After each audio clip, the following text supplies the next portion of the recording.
Баршаға сәлем. Бүгін сіздермен қысқа шиені дұрыс қатыру әдісімен бөлісемін.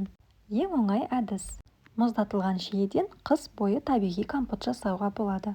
Яғни банка жауып сақтамайсыз, шиені жай қатырып қоясыз да кез келген уақытта компот жасап ішесіз. Мені қолдау мақсатында каналыма тіркеліп, жақындарыңызбен бөлісуді ұмытпаңыздар. Ең алдымен шиені жақсылап жуып аламыз. Артық жапырақ қоқыстарынан тазартып алуымыз керек. Жуылған шиені таза ыдысымызға саламыз. Шиені қатыру үшін қажет мөлшерде салып қоюға ыңғайлы және де морозильникте көп орын алмайтын осындай пакет қолдансаңыз жақсы. Сосын шиені өлшеп салуға таразы қажет болады. Өзіңізге қажет мөлшерде шиені қатырсаңыз болады. Бұл шарадағы барлық шиені қатырмаймын. Мысал ретінде 5-6 пакетке шиені салып қатыруды көрсететін боламын.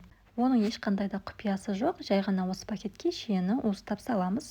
Шиені пайдаланатын кезде шиенің мөлшері қанша еді деп жүрмес үшін осылай барлық пакетке бірдей мөлшерде салып қатырсаңыз ыңғайлы. Осылай жетпеген мөлшерді алып қосып өлшеп аламыз.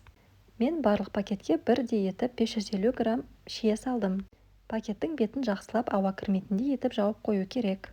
Және де қатты тырсылдап тұрмау қажет, әйтпесе пакетіңіз ашылып кетуі мүмкін. Тексеру үшін барлық салынған шиелерді тағы бір өлшеп алдым.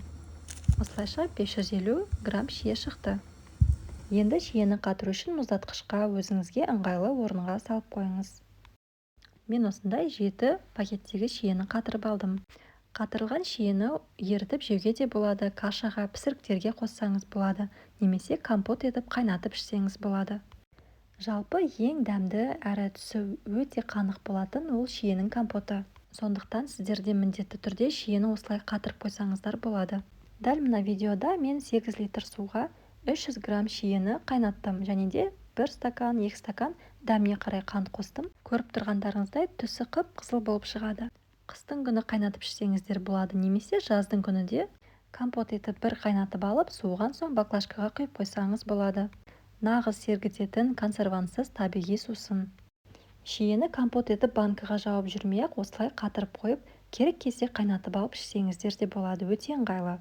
Егер идея, рецепт ұнаған болса, каналға тіркелуді ұмытпаңыздар, жақындарыңызбен бөлісіңіздер. Келесі кездескенше сау болыңыздар.